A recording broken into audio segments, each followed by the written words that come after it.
जी अस्सलाम वालेकुम। चैप्टर 2 अभी कंटिन्यू हम करेंगे। पहले ज़रा आप आ जाएं पेज नंबर 289 पे। क्वेश्चन 6 कर लेते हैं। Nadeem has agricultural land in Thatta which is being used for cultivation of ganna. During the year he cultivated 2 lakh ton of ganna. Out of the total cultivation, 1,40,000 ton of ganna was sold as it is to a sugar mill at a price of 4,550, whereas remaining को फारिग करें। चलें जी, 1,40,000 ton sugar cane इसने sugar mill को बेच दी। तो sugar mill को अगर इसने गन्ना बेच दिया तो हमने पढ़ा था कि ऐसी सूरत के अंदर आपकी इनकम एग्जेम्प्ट हो जाती है। इसे कहते हैं रेवेन्यू फ्रॉम लैंड। ठट्ठा पाकिस्तान में है। Revenue from land in Pakistan used for agriculture. तो एग्रीकल्चर के लिए ये लैंड यूज हो रही है। क्लियर? तो इसलिए ये इनकम क्या हो जाएगी? एग्जेम्प्ट। कैलकुलेटर पकड़ें। 4,550 multiplied by 1,40,000 6।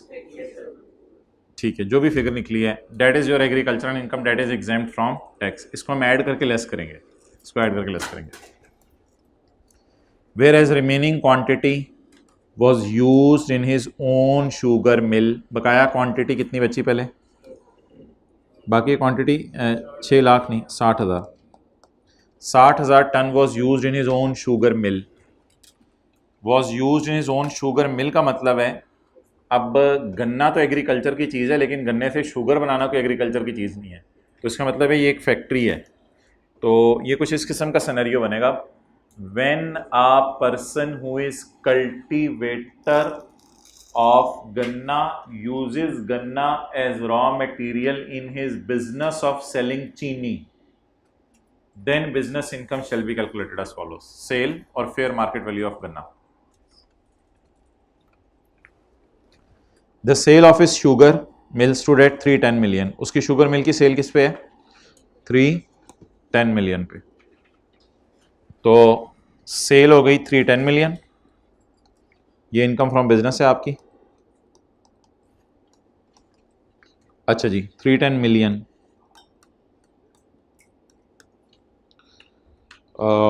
whereas total expenses other than raw material amounted to 19 million. ये कौन से खर्चे हैं? माइनस करने वाले हैं या इग्नोर करने वाले हैं? माइनस खर्चे करने वाले, माइनस करने वाले हैं। अदर देन रॉ मटेरियल का मतलब है ये रॉ मटेरियल का खर्चा नहीं है, ये कोई और खर्चा है। तो इसको तो माइनस करना ही करना है। लेस एक्सपेंसेस अदर देन, यानी ये कल्टीवेशन के खर्चे नहीं है। कितने? 19। There was no opening and closing stock. तो अब क्या मैंने माइनस करनी है?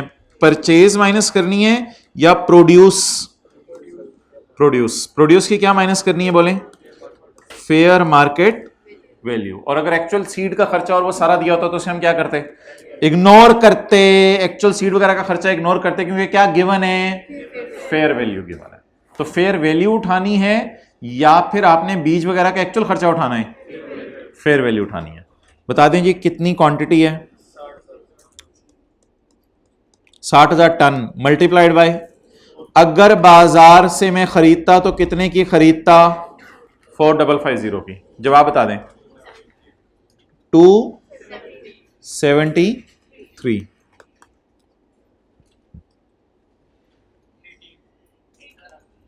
This is my income from business which is taxable और विच इज एग्जेम्प्ट? टैक्सेबल, क्योंकि ये तो मैं शुगर बेच रहा हूं ना, गन्ना तो नहीं बेच रहा हूं। आसान सवाल था ना, वेरी इजी। तो जो हजरात लेट आए हैं, ये इतना पोर्शन यूट्यूब पे आप अटेंड कर लीजिएगा। तो अब मैं चैप्टर 2 की तरफ मूव करने लगा हूँ। मैं आप लोगों का वेट कर रहा था। ये 5-7 मिनट आप लोग अटेंड कर लीजिएगा। अब क्या नोट करें यार, ये तो कर लेना था आप लोगों ने खुद ही। ज़रा जाके सोल्यूशन में नज़र मार लें। कौन सा क्वेश्चन है? 637 को हमने ऐड भी किया और एंड पे लेस भी किया है। ये हमारी एग्रीकल्चर इनकम होगी जो कि एग्जेम्प्ट है, और पीछे इनकम फ्रॉम बिजनेस, उसमें आपको पता है 310 माइनस 273 माइनस 19, 18 आ गया। डन। तो what is total income 655, what is total income 18। Done. मेरे ख्याल से ये अच्छी प्रेजेंटेशन नहीं है। इतने से 3 वाली चीज़ों को ना वर्किंग में सॉल्व होना चाहिए था, इनको वर्किंग में सॉल्व होना चाहिए था, फिर ज़्यादा अच्छी प्रेजेंटेशन होती। अगर ये चीज़ें वर्किंग में सॉल्व होती तो फिर हमारा सोल्यूशन कैसे नज़र आता, कितना आसान सोल्यूशन है। 637 प्लस 18 इज इक्वल टू 655, और 637 क्यों माइनस कर दें, क्योंकि एग्जाम। डन। चलें जी चैप्टर 2 पे आ जाए।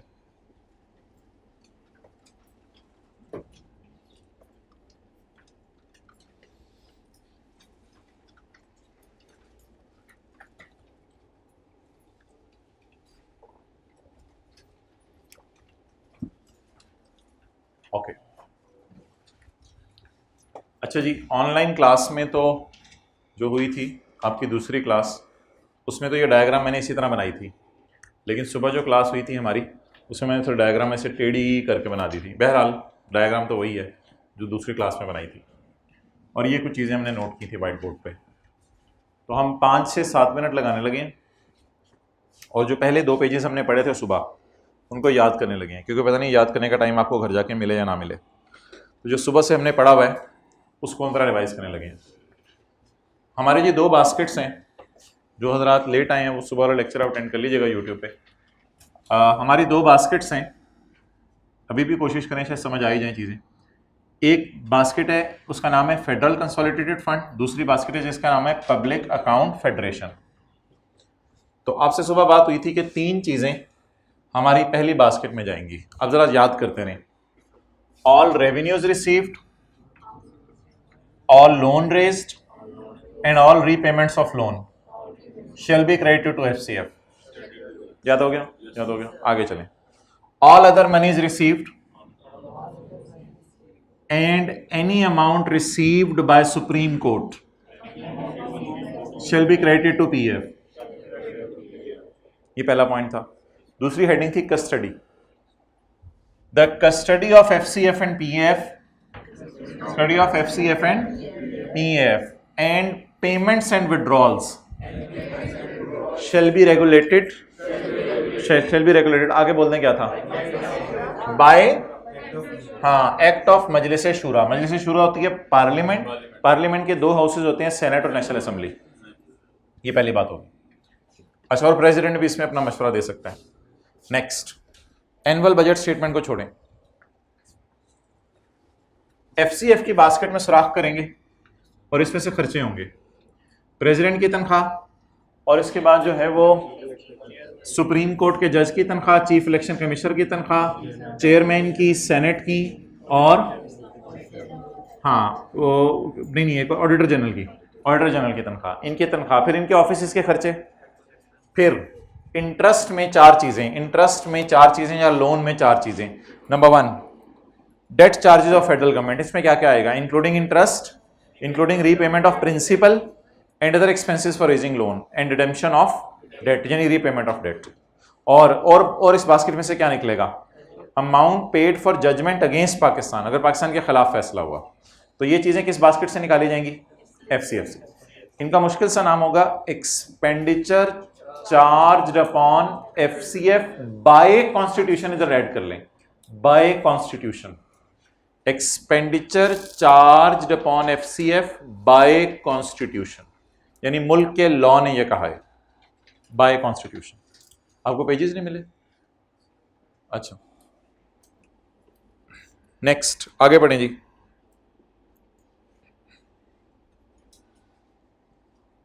एनुअल बजट स्टेटमेंट, हर साल एक सालाना बजट स्टेटमेंट बनेगी। जो सालाना बजट स्टेटमेंट जो है कौन बनाएगा और किसके सामने पेश करेगा, फेडरल गवर्नमेंट बनाएगी हर साल सालाना बजट स्टेटमेंट, और पेश किसके सामने करेगी, नेशनल असेंबली के सामने। एक क्लास में मैंने ये लाइनें लिखी थी, दूसरी क्लास में लिखी थी, annual budget statement, federal government, ये वाली लाइन, शैल lay before national assembly. Federal government national assembly के सामने सालाना बजट स्टेटमेंट पेश करेगी। सालाना बजट स्टेटमेंट में होगा क्या? In each financial year federal government shall lay before the national assembly a statement of estimated receipts and expenses. इसमें आपके होंगे एस्टिमेटेड रिसीट्स हुकूमत के और एस्टिमेटेड एक्सपेंसेस। अच्छा जी, एनुअल बजट स्टेटमेंट शैल शो सेपरेटली, अलग अलग बताएगी। ये लफ्ज नहीं बोलना, इसके साथ एक लफ्ज ऐड करने, अमाउंट रिक्वायर्ड, कितने पैसे चाहिए, amount required for expenses charged upon FCF by constitution, वो 81 वाले, and amount required for meeting the other expenses to be charged on FCF. लेकिन बाय कॉन्स्टिट्यूशन का लफ्ज इधर नहीं लिखना, दूसरे वाले में, और रेवेन्यू और कैपिटल एक्सपेंडिचर में अलग अलग होगा। कॉपीज कुछ बच्चों को नहीं मिली हुई, हाथ खड़ा कर दें। Procedure relating to annual budget statement, procedure relating to annual budget statement. अब ना ये फिक्रा आपने यहीं से उठाना है, expenses charged upon FCF in annual budget statement, expenses charged upon FCF in annual budget statement shall be discussed in National Assembly. However, no voting will be required. Voting required नहीं होगी. Next, other expenses. कौन से expenses? जैसे सड़कें बनाने वाला खर्चा है। Other expenses in annual budget statement, यहां से लिंक करने आपने। Other expenses in annual budget statement shall be submitted to National Assembly for raising grant. हुकूमत से रिक्वेस्ट की जाएगी, खुदा के लिए हमें चंदा दे दो ताकि हम सड़कें, ब्रिज बनाना, हुकूमत के और खर्चे, सेहत का, इलाज के खर्चे पूरे कर लें, क्योंकि इसमें तो 81 वाले खर्चे हैं सिर्फ, तो इसलिए रिक्वेस्ट की जाएगी। द असेंबली मे और may not agree to the demand, assembly demand मान जाए ना माने उसकी मर्जी, और रिड्यूस भी कर सकती है demand. And the demand can only be made with the suggestions of federal government. बस ये सादा सी बात थी। हाँ, इस पे हो सकती है, दूसरे वाले पे वोटिंग हो सकती है। अच्छा जी, अभी तक हमने पढ़ा है एफसीएफ क्या है, पीएफ क्या है, फिर अगले पॉइंट में हमने पढ़ा इसकी कस्टडी किसके पास है, और फिर उसके बाद हमने पढ़ा है कि सालाना बजट स्टेटमेंट होती क्या है। उसके बाद हमने पढ़ा है एफसीएफ में से कौन कौन से खर्चे करने हैं। इसके बाद हमने पढ़ा है सालाना बजट स्टेटमेंट का प्रोसीजर क्या है। अब एक शेड्यूल बनेगा इन दोनों का जो पीएम साइन कर देगा, एक शेड्यूल बनेगा जो पीएम साइन कर देगा। The PM shall sign a schedule, उसमें वही दो चीजें होंगी। अब रिवर्स गियर चला दें, PM shall sign a schedule, अब रिवर्स गियर चला दें, PM shall sign a schedule specifying grants made by national assembly and amounts required for expenses charged on FCF. Amount required class अपनी तरह से डाल लें, एक्सपेंसेस चार्ज अपॉन एफसीएफ, इस पे साइन कर देगा पीएम। लेकिन पीएम ने जो तनख्वाहें वगैरह तय हुई है ना 81 में लोगों की, उससे ज्यादा नहीं कर सकता जो कि ले बिफोर नेशनल असेंबली थी। तो जितना ले बिफोर नेशनल असेंबली था उतनी ही तनख्वाहें अप्रूव हो सकती हैं, उससे ज्यादा अप्रूव नहीं हो सकती। नेक्स्ट, द ऑथेंटिकेटेड शेड्यूल, अब शेड्यूल दोबारा साइन हो गया पीएम से, अब दोबारा नेशनल असेंबली के पास जाएगा, साइन हो गया पीएम से, the schedule will again be laid before the, लेकिन अब ना डिस्कशन है ना, सिर्फ एक फॉर्मेलिटी के तौर पे दोबारा जाएगा ताकि उनको तसल्ली हो जाए जो साइन किए थे वही चीज वापस आ गई है। और पॉइंट 3 आसान है, अगर साल के दौरान 3 मसले पड़ जाएं, 3 मसले, 3 में 2 एक जैसे हैं,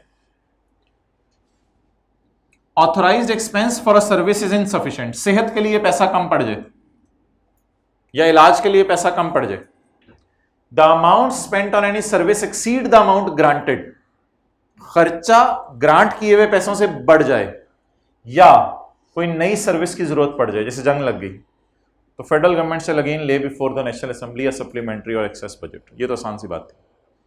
नेक्स्ट, हाँ जी, टेढ़ा है,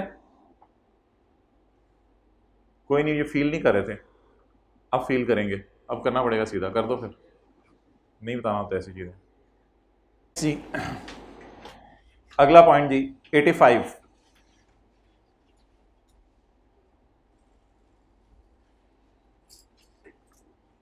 ये मैंने एक क्लास में लिखा था, एक क्लास में नहीं लिखा था। अगर पीएम मौजूद नहीं है तो नेशनल असेंबली साइन कर दे, और अगर नेशनल असेंबली ही नहीं है तो फेडरल गवर्नमेंट फौज के हाथ में होगी, वो साइन कर दे। अगर पीएम मौजूद नहीं है नेशनल असेंबली साइन कर दे, और अगर नेशनल असेंबली मौजूद नहीं है तो फेडरल गवर्नमेंट जिसके भी हाथ में है वो साइन कर दे।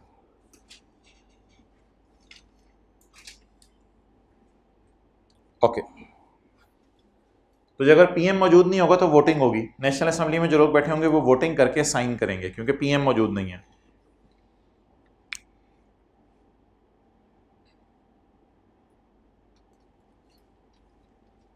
ये कौन सा पॉइंट था पहला वाला? 85 और ये 86। पहला 85, दूसरा 86।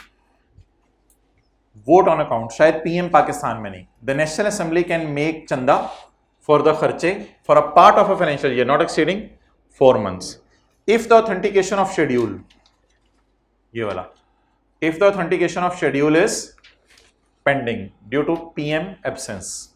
और वही बात दोबारा करनी है आपने, लेकिन अब if national assembly is dissolved the federal government may authorise, आगे सारी इंग्लिश वही है, तो फेडरल गवर्नमेंट ऑथराइज कर देगी।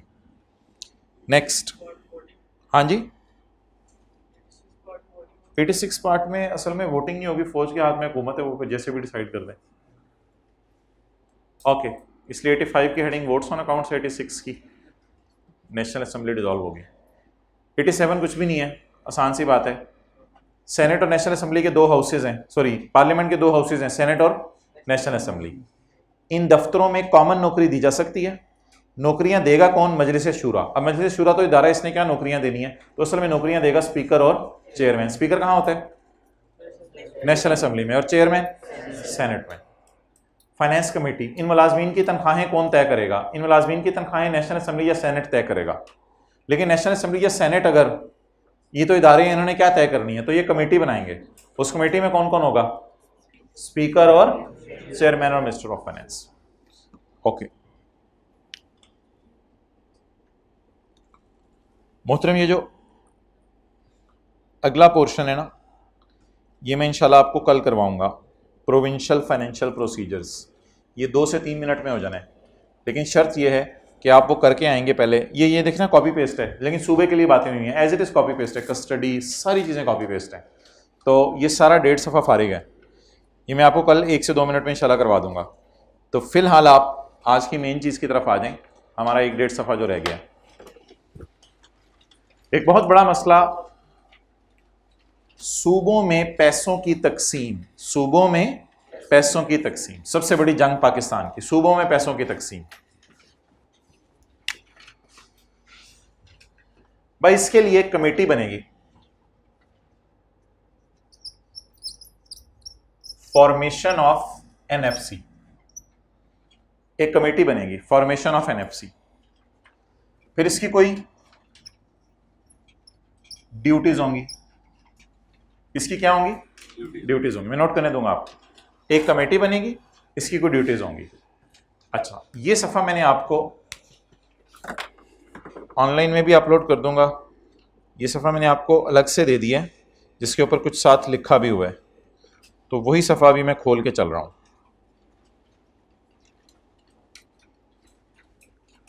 वन बाय वन डिस्कस करते हैं। फॉर्मेशन ऑफ एनएफसी, कौन कौन होगा इसमें और क्या क्या इसकी ड्यूटीज हैं।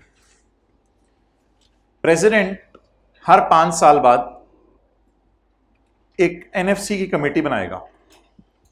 इसमें हमारे फेडरल गवर्नमेंट के मिनिस्टर ऑफ फाइनेंस होंगे, मिफ्ता इस्माइल साहब हैं आजकल, तो फेडरल गवर्नमेंट के मिनिस्टर ऑफ फाइनेंस होंगे, प्रोविंशियल गवर्नमेंट्स के मिनिस्टर ऑफ फाइनेंसेस होंगे, मिनिस्टर्स ऑफ फाइनेंस होंगे, और such person appointed by president after consultation with the governors of.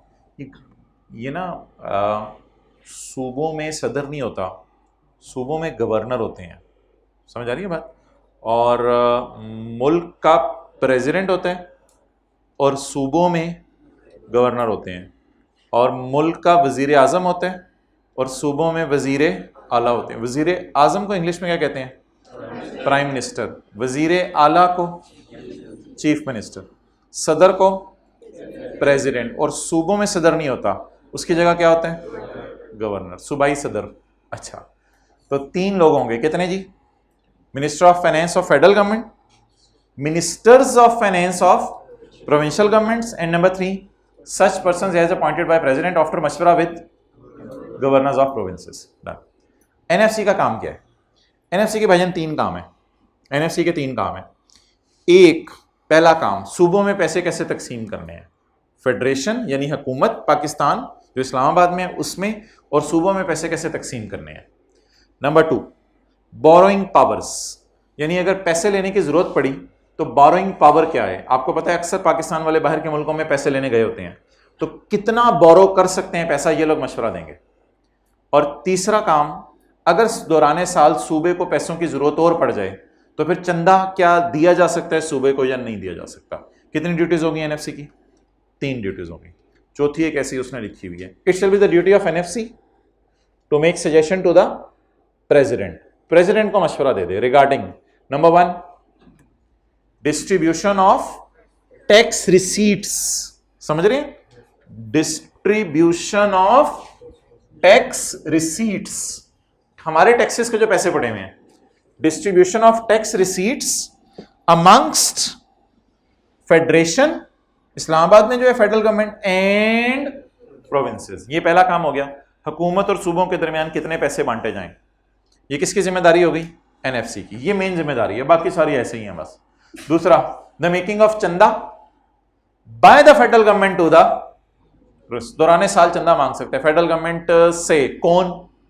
Provincial government. और तीसरी बात, exercise by federal government and provincial government of the borrowing powers, उधार किस हद तक लिया जा सकता है। तो फेडरल गवर्नमेंट बाहर के मुल्क में जाकर उधार ले सकती है, प्रोविंशियल गवर्नमेंट पाकिस्तान में उधार ले सकती है, and any other financial matter. Provincial government कई दफा उधार लेती है, कई दफा चंदा लेती है।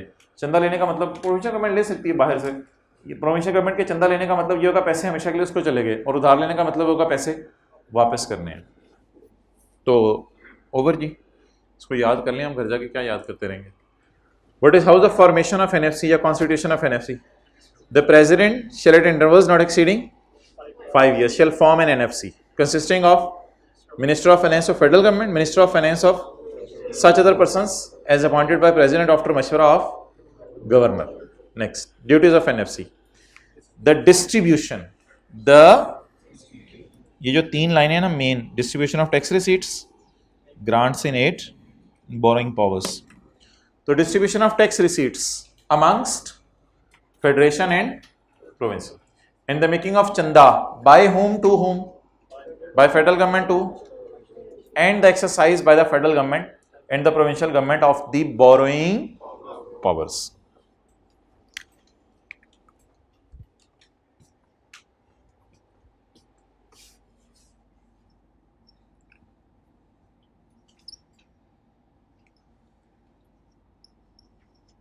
अच्छा जी, अब प्रेसिडेंट साहब को सजेशन दे दी गई या प्रेसिडेंट साहब का ऑर्डर आना है। प्रेसिडेंट साहब को किसने क्या सजेशन दी है, ये जरा ड्यूटीज ऑफ एनएफसी में पढ़ लें, फिर मैं आगे चलता हूं। प्रेसिडेंट साहब को किसने क्या सजेशन दी है, बता दें जल्दी। It shall be the duty of to make मशवरा टू प्रेसिडेंट। प्रेसिडेंट को हमने 4 चीजों का मशवरा दे दिया, भाईजान ये कर लो, हमारे ख्याल से इसमें ये कर लो, इसमें ये कर लो, इसमें ये कर लो। पॉइंट 3 आसान है, 3A लॉ में बाद में आया था, 3B लॉ में बाद में आया था। पॉइंट 4 ऑर्डर बाय प्रेसिडेंट, मैं वो आता हूं बाकी चीजों की तरफ। ऑर्डर बाय, एक रिदम चले ना हमारा, order by president on the basis of suggestion of NFC. किसने किसको सजेशन दी हुई है, जरा जहन में है, किसने किसको सजेशन दी हुई है? एनएफसी ने प्रेसिडेंट को मशवरे दिए हुए हैं। On the basis of suggestion of NFC president shall, president 3 order pass करेगा।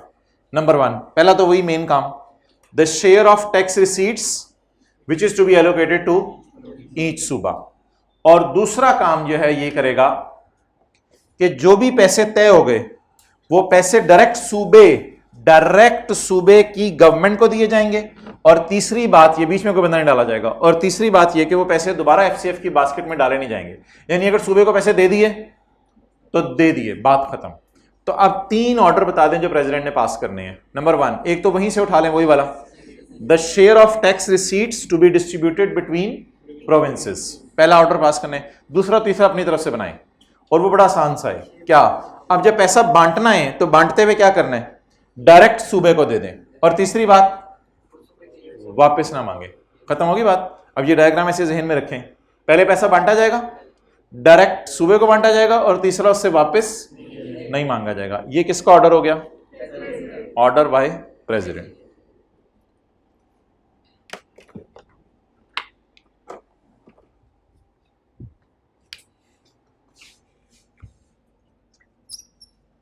Recommendations of NFC lay before भी की जाए, खाली प्रेसिडेंट की जारादारी नहीं है, ले बिफोर भी की जाए। बोथ हाउसेस को भी बताया जाए कि इन्होंने क्या मशवरा दिया था और फिर प्रेसिडेंट का क्या ऑर्डर आया। तो रिकमेंडेशंस पहले किसने करनी है, एनएफसी की ड्यूटी है रिकमेंडेशंस करना। रिकमेंडेशंस की बेस पे प्रेसिडेंट क्या करेगा, ऑर्डर पास करेगा, और रिकमेंडेशंस को किसके सामने और भी रखा जाए, ये मैं अभी बनाने दूंगा आपको। The recommendations of NFC shall be laid before, कौन किसके सामने क्या करेगा, एनएफसी बोथ हाउसेस के सामने अपनी सजेशंस ले बिफोर करेगा, बोथ हाउसेस भी और 4 जो सूबे की असेंबलियां उनके सामने भी, यानी 6 जगह पे ये सजेशंस पेश कर दी जाएंगी कि हमने प्रेसिडेंट साहब को ये सजेशन दी हुई थी, बाद में प्रेसिडेंट साहब ने ये ऑर्डर पास किए, तो सजेशंस भी बता दी जाएंगी और फिर प्रेसिडेंट का ऑर्डर भी इनको पता होगा। नेक्स्ट, बिफोर एनी ऑर्डर, ये वाला ऑर्डर, बिफोर एनी ऑर्डर, कोई भी फैसला सुनाने से पहले अगर प्रेसिडेंट चाहे तो may make amendments in the law relating to the distribution of revenues between federal government and the provinces as he considered necessary. समझ आ गई। तो ऑर्डर पास करने से पहले प्रेसिडेंट कानून बदल सकता है पैसों की तकसीम के, प्रेसिडेंट सूबों के दरमियान पैसे तकसीम होने के कानून बदल सकता है। इसकी एक मिसाल सुने, फर्ज करें पहले पैसे तकसीम होते थे आबादी के एतबार से, आबादी जिस सूबे की ज्यादा है, मिसाल दे रहा हूं, बाद में सोचें यार आबादी की बुनियाद पे ना करो बल्कि रकबा देख लो, पता नहीं शायद सिंध सबसे बड़ा हो या सरहद सबसे बड़ा हो, तो बलूचिस्तान सबसे बड़ा भाई कह रहे हैं तो बलूचिस्तान सबसे बड़ा है, तो फिर रकबे के एतबार से कर लो। ये असूल कौन बदल सकता है, प्रेसिडेंट। तो बिफोर एनी ऑर्डर, और बात वही वाली है, वो जो एक बार चल रही है वो बात 3 जगह आई है, ड्यूटी ऑफ एनएफसी में भी वही बात आई है, इधर भी वही बात आई है, इधर भी वही बात आई है, क्या, सूबों में पैसे तकसीम करना। तो ड्यूटी भी है सूबों में पैसे तकसीम करने की इसकी, और ये फिर अपने ऑर्डर के मुताबिक पैसे तकसीम करेगा, और बिफोर दिस ऑर्डर ही में amend the rules regarding distribution of पैसे। अच्छा जी,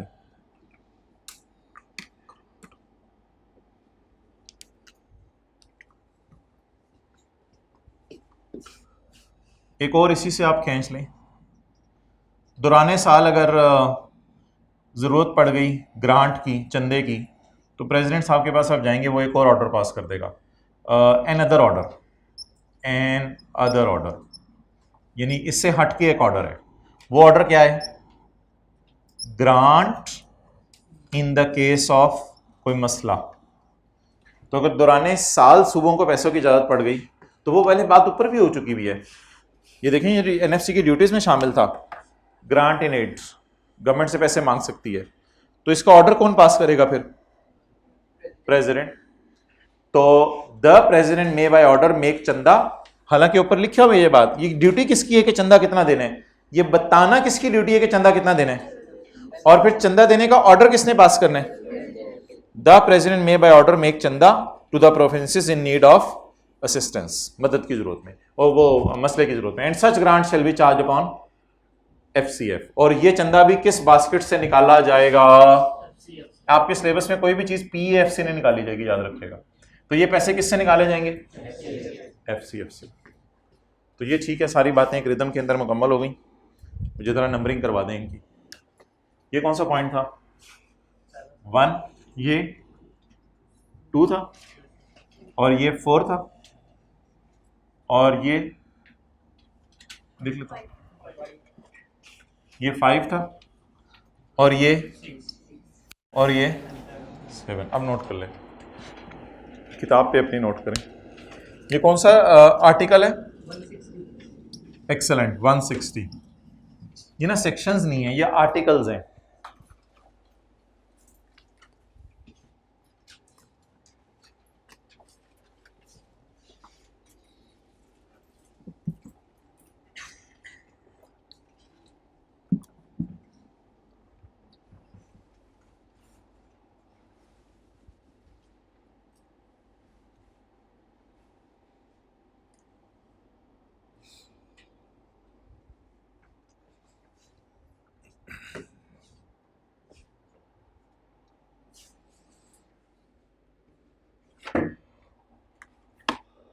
जल्दी करें, आधा मिनट है।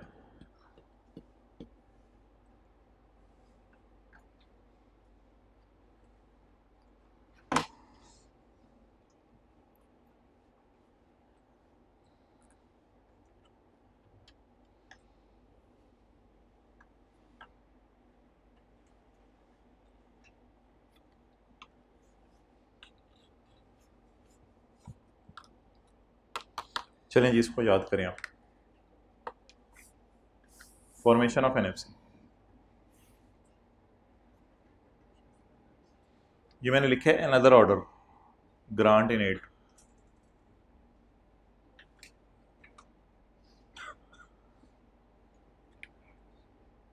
Recommendation of NFC lay before both houses. चलें जी,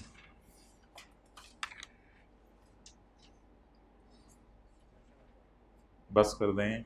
चलें, the president at intervals not exceeding 5 years shall form an NFC. NFC comprises of federal finance minister, provincial finance ministers, and any other person appointed by with the suggestion of governor. Following other duties of NFC: the distribution of tax receipts between federation and provinces, the borrowing powers, and तीसरी चीज थी grant in aid by federal government to provincial government, और चौथी बात ऐसी एक लिखी हुई थी। नेक्स्ट, वो लिखनी जरूर है पेपर में। ये 4 ड्यूटीज हो गई एनएफसी की।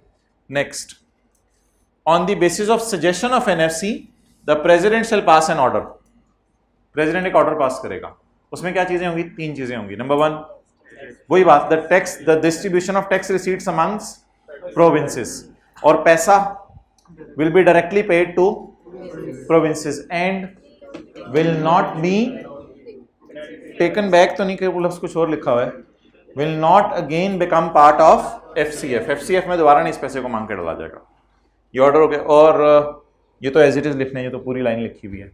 और उसके बाद the president may before passing an order, आगे बता दें, make amendments on the in the law relating to distribution of taxes amongst the provinces, and in case of any assistance the president will order the grant in aid। तो जरूरत पड़ी साल के दौरान तो प्रेसिडेंट चंदा देने की इजाजत दे देगा। अच्छा यार, ये 3A नया ऐड हुआ था लॉ में, पहले नहीं है, ये जरा बता दें 3A का क्या मतलब है?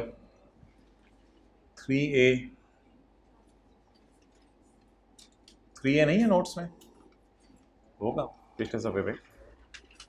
3A लॉ में नया ऐड हुआ है, को मतलब तादे आसान सा मतलब है यार। एक्सेलेंट, जो पिछले साल सुबह को पैसे दिए हैं उससे कम नहीं हो सकते इस साल, उससे ज्यादा दे सकते हैं। तो सादा सी बात है। अब पिछले साल मेरी पॉकेट मनी 10,000 थी या 5,000 थी, जो भी थी, अब उससे कम तो नहीं हो सकती, वो ज्यादा ही करें तो बेहतर है। वही द शेयर ऑफ सूबा इन ईच सजेशन, सजेशन का बड़ा मुश्किल सा लफ्ज़ है, अवार्ड लिख के आने पेपर में। The share of the province in each suggestion of NFC shall not be less than share in the previous. अच्छा, ये मैंने नोट्स में कुछ लिखा हुआ है, लेकिन अब इसको आप बेशक ना पढ़िएगा, क्योंकि इसकी जगह वो बेहतर फॉर्म में मैंने उधर बना के दे दिया आपको। तो हर सूबे को जो पैसे दिए जाएंगे पिछले साल की निस्बत ज्यादा दिए। 3B भी लॉ में नया आया, ये जरा बता दें क्या है? 3B भी लॉ में नया आया था। क्या लफ्ज़ हाईलाइट करूं? क्या? बाय नहीं, बाय एनुअली नहीं, बाय एनुअली गलत है। मेन बात मैं हाईलाइट कराना चाह रहा हूं, नहीं, मॉनिटर, मॉनिटरिंग का पॉइंट है, मॉनिटरिंग, कौन क्या मॉनिटर करेगा और कब मॉनिटर करेगा, अब मुझे आप बता दें कौन क्या मॉनिटर करेगा। मसला होता होगा ना, जब पैसे बांटते होंगे तो मसले आए होंगे, तो लॉ में जरा तब्दीली आई, 3B नया पॉइंट डालना पड़ा, फेडरल फाइनेंस मिनिस्टर और प्रोविंशियल फाइनेंस मिनिस्टर्स पे एक और जिम्मेदारी डाली। क्या इनके कंधों पे जिम्मेदारी डाली? समझ लें इनकी एक और ड्यूटी है, अनदर ड्यूटी, इनकी एक और ड्यूटी है। क्या ड्यूटी है?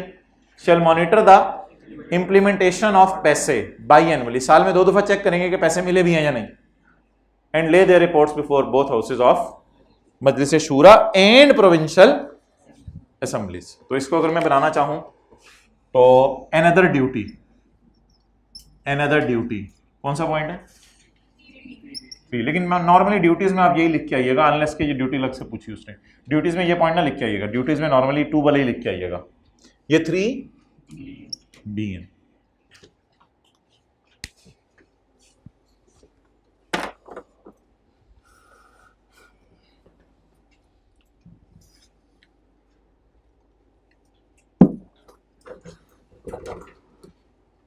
ओके,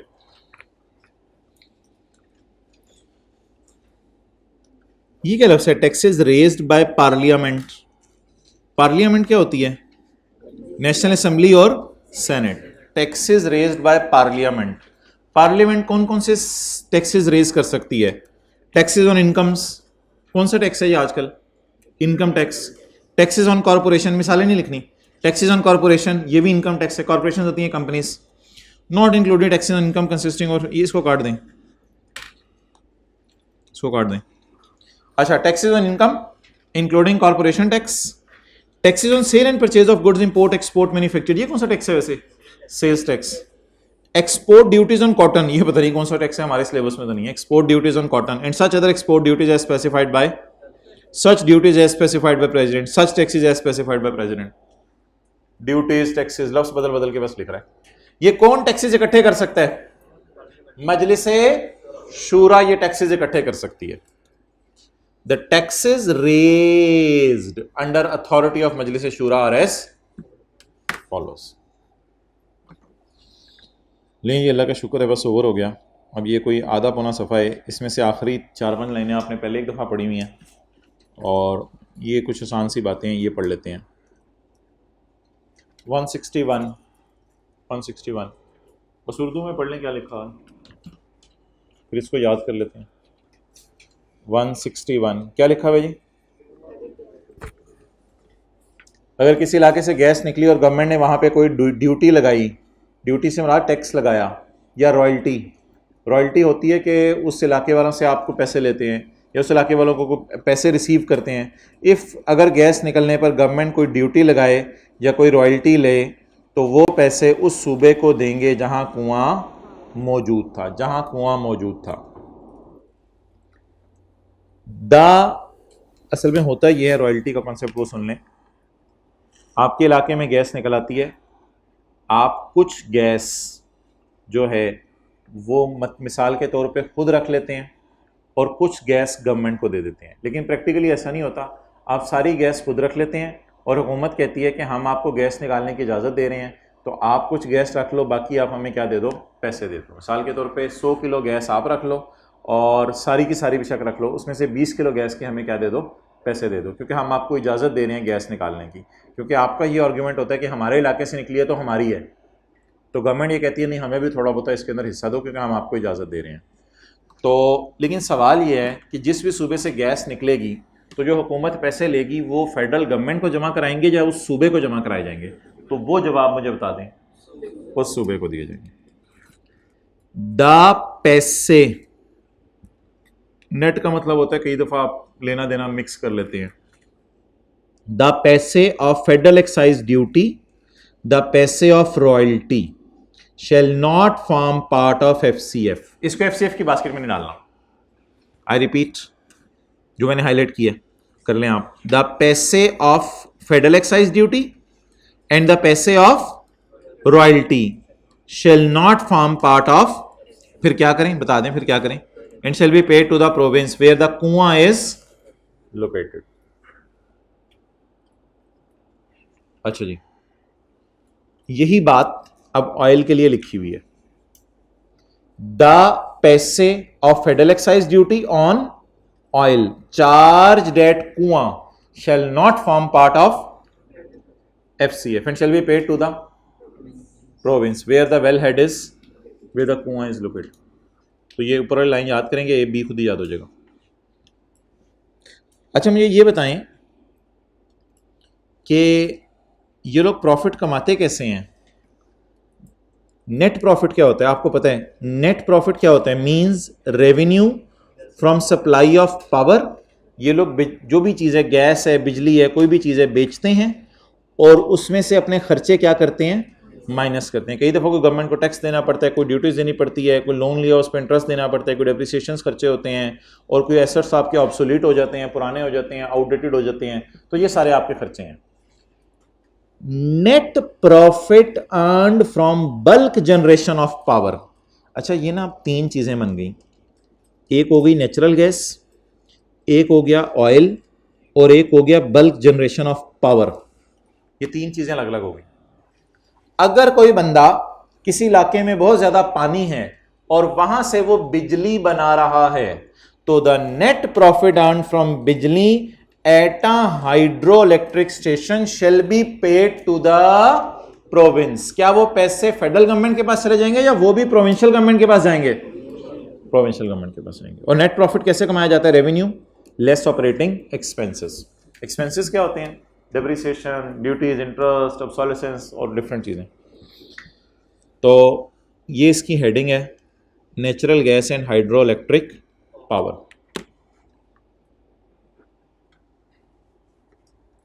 वन 162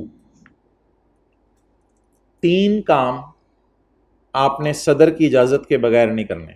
तीन काम सदर की इजाजत के बगैर नहीं करने। वो असूल जिन पे सूबों में पैसे तकसीम करने हैं, वही वाली बात होगी। वो असूल जिनमें सूबों में पैसे तकसीम करने हैं वो आपने किसकी इजाजत के बगैर नहीं करना? सदर की इजाजत के बगैर नहीं करना। एग्रीकल्चर इनकम की डेफिनेशन आपने सदर की इजाजत के बगैर नहीं बदलनी। डेफिनेशन हमने पढ़ ली हुई है। एग्रीकल्चर इनकम की इजाजत आपने सदर की इजाजत के बगैर नहीं बदलनी। और तीसरी चीज, हर वो टैक्स जिसका पैसा सूबे के अकाउंट में जाता है, जैसे ये वाले टैक्सेस, हर वो टैक्सेस जिसका पैसा सूबे के अकाउंट में जाता है, उन टैक्सेस को लगाने या बदलने के असूल सदर की इजाजत के बगैर नहीं बदलने। ये तीन बिल पास नहीं हो सकते किसकी इजाजत के बगैर? सदर की इजाजत। Following bills will not be moved in national assembly without the sanction of the president. President की इजाजत के बगैर ये बिल पास नहीं हो सकते। imposes a tax or varies a tax, the पैसे of which is allocated to any province। English थोड़ी सी मुश्किल है, सिर्फ ये वाली इंग्लिश जरा टफ टाइम देगी, इसलिए इसकी उर्दू भी लिख दी है। ऐसा टैक्स लगाना जिसके पैसे किसको जाएं? सूबे को जाएं। ऐसा टैक्स लगा नहीं सकते आप अनलेस कि किसकी इजाजत ले लें। imposes a tax the पैसे of which is allocated to province, the पैसे of which is allocated to province। जैसे ये वाले पैसे। Where is the meaning of agriculture income for charging income tax? फिलहाल तो एग्रीकल्चर इनकम पे इनकम टैक्स लग नहीं रहा, लेकिन अगर कभी इनकम टैक्स एग्रीकल्चर पे लगा, अगर कभी लगा खुदा ना खास्ता, तो फिर किसकी इजाजत के बगैर नहीं लग सकता। And affects the असूल on which the monies are distributed into provinces। सूबों में पैसे तकसीम होने के असूलों को बदलना किसकी इजाजत के बगैर नहीं हो सकता? सदर की इजाजत के बगैर नहीं हो सकता। ओके, प्रोविंशियल असेंबली टैक्स लगा सकती है प्रोफेशनल्स पर, चार्टर्ड अकाउंटेंट्स पर, डॉक्टर्स पर, इंजीनियर्स पर। ये प्रोविंशियल असेंबली को पावर अवेलेबल है। पढ़ लें अंग्रेजी में। Provincial taxes in respect of professions. A provincial assembly may impose taxes on persons engaged in professions, trades और एम्प्लॉयमेंट। असल तो ये प्रोफेशनल्स के लिए है, लेकिन कभी कभी ट्रेडर्स पे भी हुकूमत को टैक्स लगा देती है। और एम्प्लॉयमेंट्स, कोई भी एम्प्लॉयमेंट्स आप दे रहे हो, नौकरियां दे रहे हो लोगों को, तो फिर भी आप ट्रेडर हैं, तो प्रोविंशियल असेंबली इन लोगों पे टैक्सेस लगा सकती है। Not exceeding the limits specified by Majlis Shura. Not exceeding the limits को आसान कैसे कर सकते हैं? विदिन का लफ्ज़ करते हैं। हाँ, within limits specified by Majlis शुरा। तो मजलिस शुरा को लिमिट्स बता देगी, उसके अंदर रहते हुए आपने फिर क्या करना है? प्रोफेशनल्स पे, ट्रेडर्स पे, कोई एम्प्लॉयमेंट्स दे रहे हैं उन पे टैक्स लगा सकते हैं।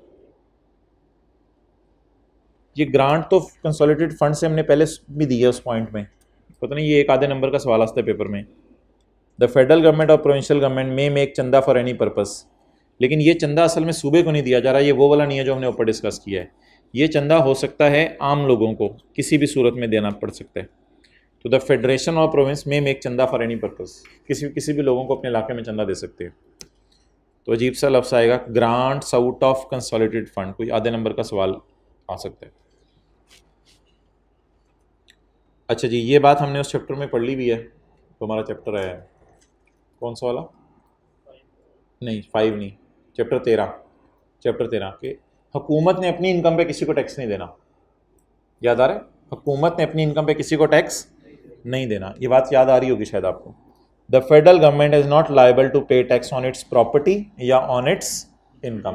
फेडरल गवर्नमेंट की अगर कोई प्रॉपर्टी है तो उस पर फेडरल गवर्नमेंट ने किसी को टैक्स नहीं देना, या फेडरल गवर्नमेंट अगर कोई इनकम कमा रही है तो उस पर फेडरल गवर्नमेंट ने किसी को टैक्स नहीं देना। लेकिन आपको याद होगा इसकी एक्सेप्शन पड़ी थी, इसकी एक्सेप्शन पड़ी थी कि अगर फेडरल गवर्नमेंट कंपनी बना के कारोबार शुरू कर दे फिर टैक्स देगी, वो अगले सफ़े पे है, वो मैं बाद में पढ़ाता हूँ।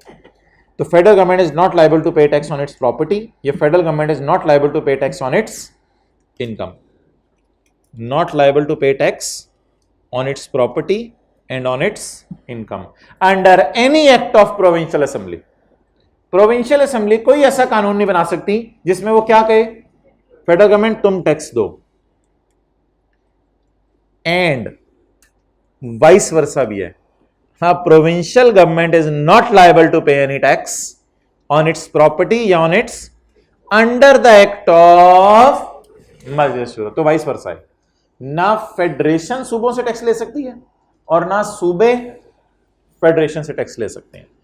और एक और बात भी है बीच में, एक सूबे वाले दूसरे सूबे से भी टैक्स नहीं ले सकते, एक सूबे वाले दूसरे सूबे से भी टैक्स नहीं ले सकते। लेकिन एक एक्सेप्शन उधर पड़ी थी, अगर एक सूबा दूसरे सूबे में जाके काम करे फिर दूसरा सूबे वाला टैक्स ले सकता है। याद आ रही है वो बात? एज इट इज, ये वो सेक्शन को मैच कीजिएगा, वही बातें हैं सारी। If any trade business is carried on by provincial government outside the province, that income may be taxed under Majlis Shura और under the act of provincial assembly. Sindh वाले अगर इस्लामाबाद पहुंच गए तो इस्लामाबाद वाले टैक्स लगा सकते हैं, और सिंध वाले पंजाब पहुंच गए तो पंजाब वाले टैक्स लगा, लेकिन अगर सिंध वाले सिंध में ही रहे फिर कोई टैक्स नहीं लग सकता। However, fees for rendering service can be imposed. Services पर टैक्स या फीस कोई भी लगा सकता है। सर्विसेज पर टैक्स, सर्विसेज वगैरह देते हैं ना, सेल ऑफ गुड्स की बात हो रही थी, सर्विसेज वगैरह पर टैक्स लगाया जा सकता है। ना, इसको याद करें, इसको याद करें।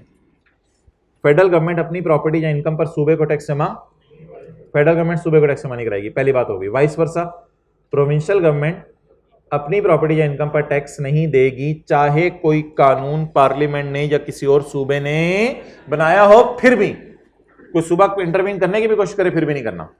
लेकिन एक सूरत में टैक्स देना पड़ेगा, अगर सूबा अपनी हदूद से बाहर जाकर बिजनेस करे तो टैक्स देना पड़ेगा। तो ये तो सेल ऑफ गुड्स की बात होगी, लेकिन सर्विसेज वगैरह पर टैक्स लगाया जा सकता है। चलिए जी, याद करें जल्दी से। 165 फेडरल गवर्नमेंट, पहले लफ्ज़ बोलेंगे federal government is not liable to pay tax on its property और इनकम अंडर द कानून of provincial assembly. Similarly, provincial government it not liable to pay tax on its property और income under कानून of federal government, under कानून of मजलिस शूरा या under कानून of other सूबा।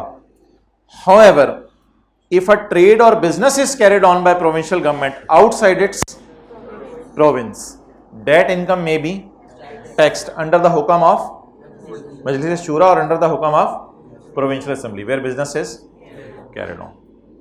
एक बात आपको पढ़ा दी हुई है, वो है अगर कॉरपोरेशन कंपनी बना ले, अगर क्या बना लें, कंपनी बना लें, फिर टैक्स देना पड़ेगा। मुबारक हो, ये चैप्टर खत्म हुआ। ये जो लाइनें हैं ये आपको मैं कल बता दूंगा क्या है। ये 2 लाइनें पढ़ लें बस आखिरी। पावर ऑफ, अभी हम सारा रिवाइज करेंगे जो हमने पढ़ा है। Power of Majlis Shura to impose tax on income of certain companies लिखें, सर्टन कंपनीज। ये बात हमने वहां की थी। क्या? अगर फेडरल गवर्नमेंट खुद कोई कारोबार ना करे बल्कि क्या बना ले, कंपनी बना ले, फिर उस कंपनी ने क्या जमा करवाने, Majlis Shura can make law for charging of tax on the income of a company established by or owned by or controlled by a federal or provincial government. अगर खुद कारोबार करें ठीक है, लेकिन अगर कंपनी बना के कारोबार करें तो फिर उस कंपनी को टैक्स देना पड़ेगा। और अगर कोर्ट भी कह दे, कोई कोर्ट, बड़े बड़े कोर्ट्स में से सुप्रीम कोर्ट भी कह दे कि टैक्स ना दो, फिर भी उनकी बात नहीं मानी जाएगी। ऑर्डर ऑफ कोर्ट इंक्लूडिंग बड़े बड़े court which conflict with above provision shall be void. लिखें, अगर सुप्रीम कोर्ट भी कंपनी को इजाजत दे दे कि टैक्स ना दो, उसे फिर भी देना पड़ेगा। अगर सुप्रीम कोर्ट भी कंपनी को इजाजत दे दे टैक्स ना दो, उसे फिर भी देना पड़ेगा। ये कौन सी कंपनी है? जो गवर्नमेंट ने बनाई है, जो गवर्नमेंट ने बनाई है। तो उर्दू में पॉइंट 3 का मतलब लिखें, अगर सुप्रीम कोर्ट भी, क्या है आगे, इजाजत दे दे कंपनी को कि टैक्स जमा ना कराओ, वो फिर भी कराएगी, ऐसी की तैसी। अगर सुप्रीम कोर्ट भी इजाजत दे दे किसी कंपनी को कि वो टैक्स जमा ना करवाए, वो कंपनी फिर भी टैक्स जमा करवाएगी।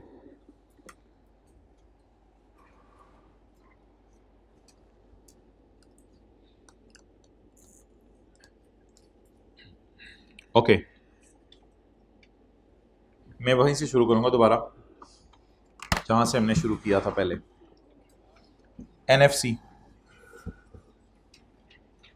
Formation of NFC. 3 किस्म के लोग हैं, ज्यादा तंग नहीं करूंगा। एनएफसी की फॉर्मेशन, कितने किस्म के लोग हैं? ड्यूटीज ऑफ एनएफसी, सूबों में पैसे तकसीम करना, बोरिंग, बोलो बोलो, सूबों में पैसे तकसीम करना, साथ साथ बोलते नहीं बस, सूबों में पैसे तकसीम करना, बोरिंग पावर और ग्रांट इन एड, और एक चौथा पॉइंट भी है, वो आपने याद करना है। नेक्स्ट, प्रेसिडेंट ने 3 ऑर्डर पास करने थे, सूबों में पैसे तकसीम करना, और वो जो ऐसे ऐसे हाथ हिला के डायरेक्ट पैसे सूबे को दिए जाएंगे और वापस एफसीएफ की बास्केट में डाले जाएंगे। और ये सजेशंस एनएफसी इन दोनों हाउसेस के सामने भी ले बिफोर करेगा। एक और बीच में इनकी ड्यूटी थी कि बाई एनुअली ये मॉनिटरिंग करेंगे और ये भी ले बिफोर करेंगे बोथ हाउसेस के सामने। और इसके अलावा एक और ऑर्डर प्रेसिडेंट दे सकते हैं, ग्रांट इन एड, और ऑर्डर से पहले सूबों में पैसे तकसीम करने के असूलों को बदल सकता है। ये कौन सा आर्टिकल था? 160। पैसे of federal excise duty and पैसे ऑफ रॉयल्टी जो भी हुकूमत के पास आ रहे हैं, ये आपने हुकूमत के पास नहीं आएंगे। हो सकता है हुकूमत जबरदस्ती ले ले, लेकिन कलेक्ट करेगी फेडरल गवर्नमेंट, अल्टीमेटली किसको दे देगी? प्रोविंशियल गवर्नमेंट को। इसी तरह जो पैसे आ रहे हैं हाइड्रो इलेक्ट्रिक पावर से, वो पैसे भी, बल्क जनरेशन से, वो पैसे भी किसको दे दिए जाएंगे? जो भी प्रॉफिट कमाए हुकूमत इनसे, वो किनको दे दे? प्रोविंसेस को दे दे। 3 बिल प्रेसिडेंट की इजाजत के बगैर पास नहीं किए जाएंगे। किसी को ज़बानी याद हो? हाथ खड़ा करके बता दे। 3 बिल प्रेसिडेंट की इजाजत के बगैर पास नहीं किए जाएंगे। एग्रीकल्चर इनकम की डेफिनेशन बदलना, वेल डन। दूसरा, सूबों में पैसे तकसीम करना। नंबर 3, ऐसे टैक्सेस इंपोज करना जिसके पैसे किनको जाने हैं? सूबों को जाने। नेक्स्ट, ये तो ऐसे ही कोई 163 था, प्रोफेशनल्स पे टैक्स लग सकता है और चंदा दिया जा सकता है। 165, फेडरल गवर्नमेंट ने सूबे को टैक्स नहीं देना, सूबे ने फेडरल गवर्नमेंट या किसी और सूबे को टैक्स नहीं देना, लेकिन अगर सूबा बाहर जाके कारोबार करे फिर टैक्स देना। इन द एंड सर्विसेज पे टैक्स लग सकता है। और आखिरी बात, बोले बोले बोले बोले, कंपनी अगर बन गई है तो उसने टैक्स, लेकिन अगर कोर्ट भी इसके खिलाफ फैसला सुना दे तो उस फैसले की कोई हैसियत नहीं है और उसको टैक्स देना पड़ेगा। अच्छा मोहतरम, ये ना 3 चीजें हैं, ये आप लोगों ने जहन में रखनी है, जरा तसल्ली से बात सुनिएगा।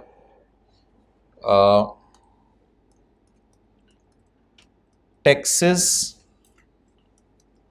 रेज्ड या levied bye,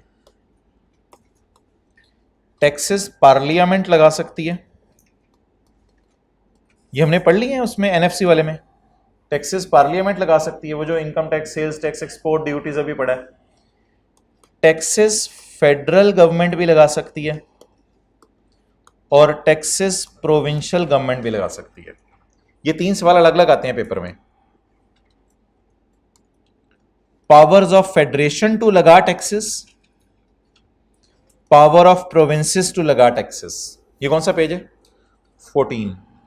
power of federation to लगा टैक्सेस, ये मैंने कल पढ़ाना है आपको, लेकिन हेडिंग याद कर लें। पावर ऑफ फेडरेशन टू लगा टैक्सेस, फेडरल गवर्नमेंट कौन से टैक्स लगा सकती है, ये लिस्ट आपने याद करनी है, मैंने क्या पढ़ाना है आपको।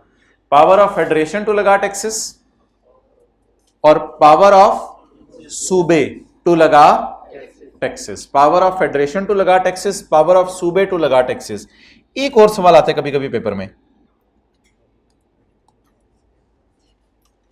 पेज 12 पे, क्या?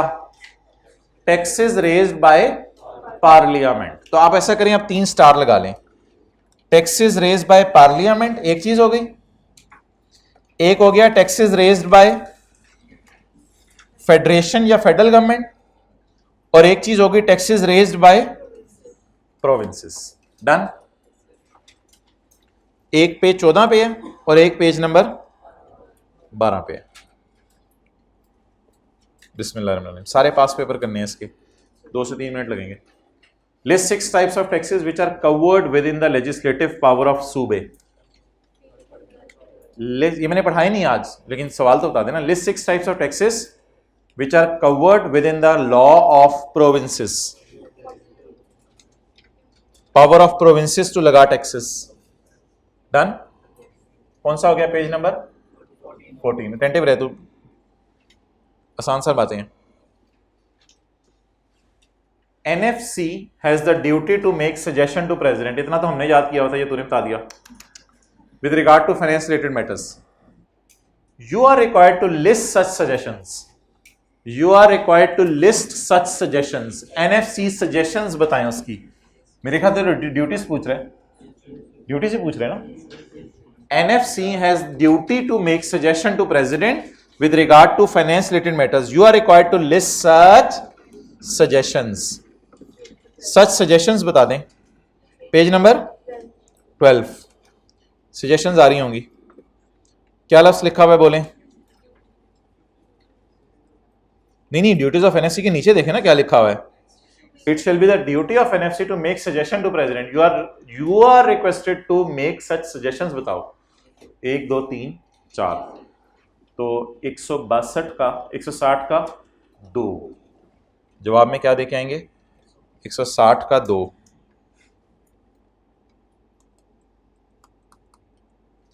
State the taxes and duties which may be raised under the authority of parliament. Taxes raised under the authority of parliament. Page number 12। ये हो गया।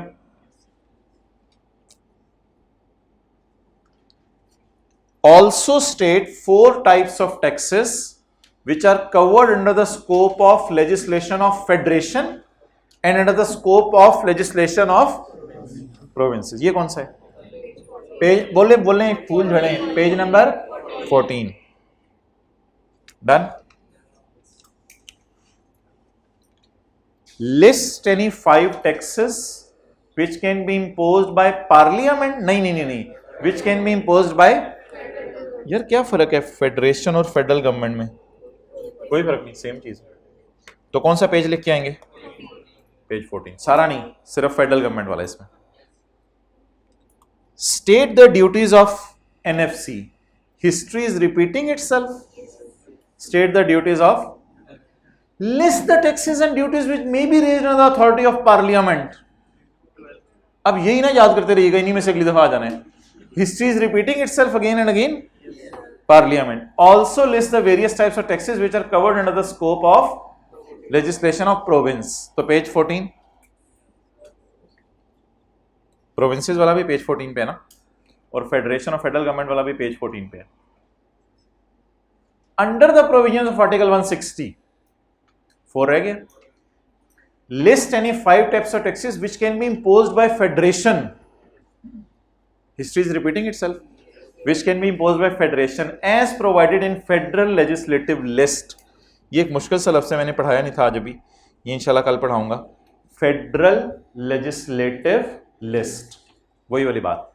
फेडरल गवर्नमेंट वाले टैक्सेस हैं, प्रोविंशियल वाले या पार्लियामेंट वाले? फेडरल गवर्नमेंट वाले। आगे चलें, कौन सा सवाल हो गया? Under the provisions of Article 160 of Constitution of Pakistan, briefly describe the formation of NFC. Who may be the members of such commission? दो अलग अलग सवाल हैं, एक ही सवाल है? दो अलग अलग सवाल हैं, एक ही सवाल है? अलग सवाल का है यार। Briefly describe the formation of NFC, full stop, यानी who may be the member of such commission. Formation या who may be the member में और क्या लिख के आएंगे? फॉर्मेशन में भी यही लिख के आएंगे, हूं में भी द मेंबर में भी। पागलों की तरह दो दफा ना लिखाइएगा, सवाल एक ही है। फेडरल फाइनेंस मिनिस्टर और पता नहीं क्या क्या थे। शुक्र है सवाल थोड़ा सा हट के भी आया है।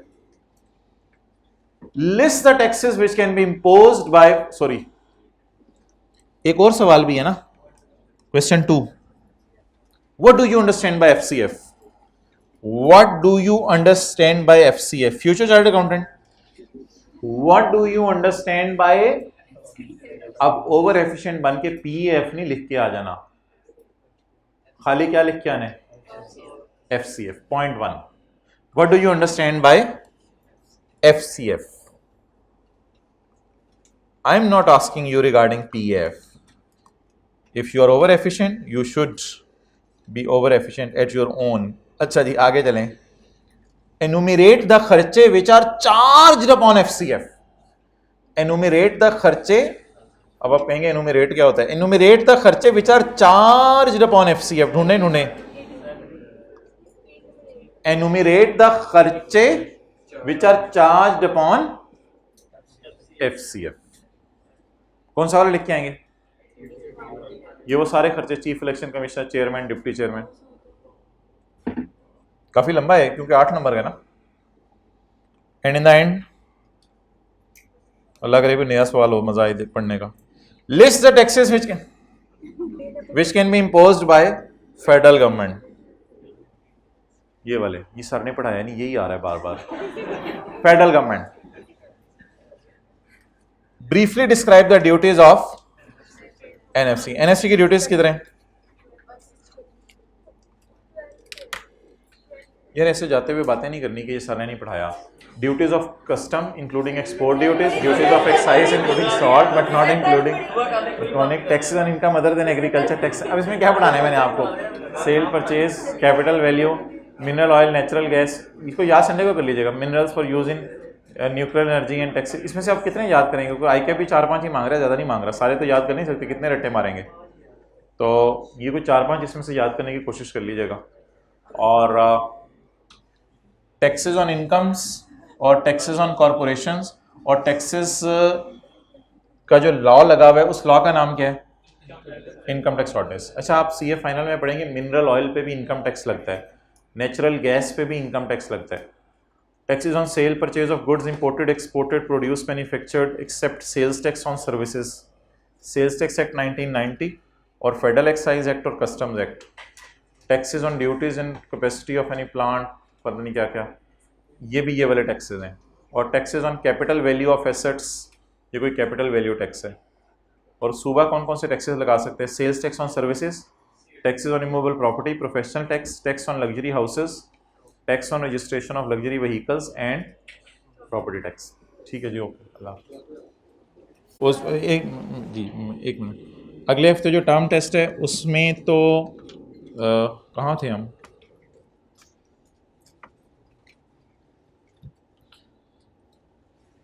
उसके चैप्टर मैंने लिखवाए थे, किसी ने लिखे हों? कोई एक बता दे। टर्म टेस्ट के जो 1, 3, 5, 7, 8, 9, 10, 11, 12, 13, 16, 22। अच्छा, और कल वाले टेस्ट में जितना चैप्टर हमने 22 पढ़ लिया हुआ है सिर्फ वो होगा, जितना चैप्टर 22 पढ़ लिया हुआ है वो होगा।